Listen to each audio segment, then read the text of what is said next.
What if I told you that a tiny group of people, less than 1% of the population, quietly controls a huge portion of the global economy?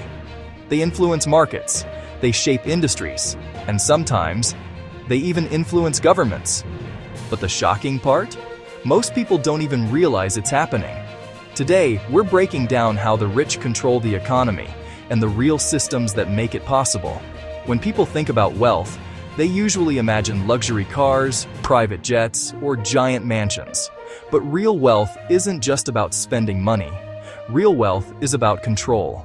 Control over businesses, control over investments, control over the systems that move money around the world. And once you understand how the wealthy operate, you start seeing the economy very differently. Let's break it down.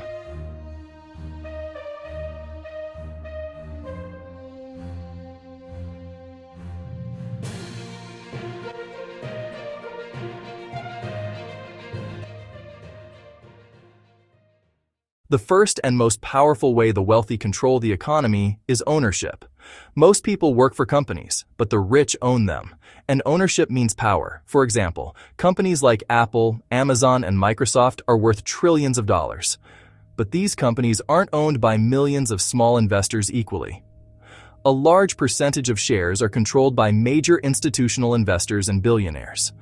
One example is Warren Buffett, whose company Berkshire Hathaway owns massive stakes in dozens of major corporations. When you own shares, you don't just make money, you get voting power. This means major shareholders can influence decisions like hiring CEOs, expanding companies, merging with other businesses, entering new markets. So when the wealthy invest, they're not just making money, they're shaping the direction of entire industries. Here's something most people don't know. A handful of investment firms control trillions of dollars in assets. Three of the biggest ones are BlackRock, Vanguard Group, State Street Corporation. Together, these firms manage over $20 trillion, and they own significant shares in thousands of companies across the world. For example, these firms often appear as top shareholders in companies like Apple, Google, and Coca-Cola. That means they indirectly influence huge parts of the global economy. Some economists call this common ownership, a situation where the same few investors own pieces of competing companies across entire industries. This creates enormous financial influence, not necessarily through conspiracy, but through pure scale. Another way the wealthy influence the economy is through the stock market. The stock market determines how companies raise money, expand, and survive. But here's the reality. In the United States, the top 10% of households own around 90% of stocks. That means the majority of market gains go to the wealthy. When the stock market rises, the rich often become significantly richer. When it crashes, the wealthy usually have diversified portfolios and financial advisors helping them recover quickly. Meanwhile, average investors are often hit much harder. This creates a system where wealth tends to compound at the top. Another powerful factor is political influence. Running political campaigns in countries like the United States is extremely expensive. Presidential elections alone can cost billions of dollars. Wealthy individuals and corporations often fund campaigns through donations, political action committees, super PACs. This gives them access to politicians and policy discussions. For example, billionaire political donors like George Soros and Koch family have spent hundreds of millions supporting political causes. And corporations frequently lobby governments to influence policies that affect industries. In fact, companies spend billions every year on lobbying in Washington.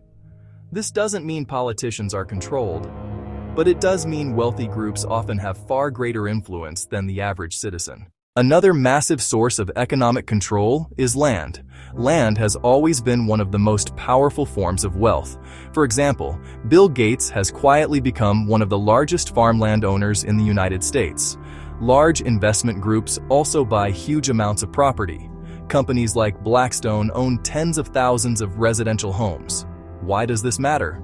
Because controlling housing and land gives investors influence over housing prices, rent costs, urban development, and housing is one of the largest expenses for most families. The biggest advantage the wealthy have is something simple: time. Money grows faster when you already have a lot of it. For example, if someone invests $10,000 with a 10% return, they earn $1,000. But if someone invests $10 million, that same return generates $1 million. The wealthy also have access to opportunities most people never see. Private investments, exclusive hedge funds, early startup funding. For example, early investors in companies like Facebook and Tesla made fortunes once those companies exploded in value. This is how wealth compounds across generations. Information shapes how people think about money, politics, and the economy. And many major media organizations are owned by wealthy individuals or large corporations. For example, Jeff Bezos owns The Washington Post. Media companies like Comcast, Disney, and News Corp control huge networks of television, film, and news outlets.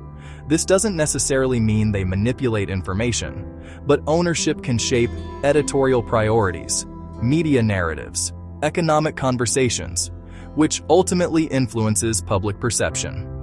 One final advantage the wealthy have is access. Rich people often operate in powerful networks. They attend the same events, join the same investment groups, and share opportunities with each other. For example, events like the World Economic Forum in Davos bring together billionaires, CEOs, and world leaders every year. These networks create partnerships, investments, and deals that the public never sees. And relationships often move money faster than markets. Now here's something important. Understanding how the rich influence the economy is not about blaming them. In many cases, they simply understand the system better. They know how to invest, build ownership, use leverage, let money compound, while most people are taught to simply work for money. The wealthy focus on making money work for them. The real lesson here isn't that the system is unfair. The real lesson is that the rules of money are different at the top. And once you understand those rules, you can start playing the game differently. Instead of just earning income, you start thinking about ownership, investing, assets, and long-term wealth. Because the truth is, the economy isn't just controlled by the rich, it's controlled by those who understand how it works. If you enjoyed this video, make sure to subscribe. Because on this channel, we break down the real strategies behind money, wealth, and success, and the knowledge that most people never learn. See you in the next video.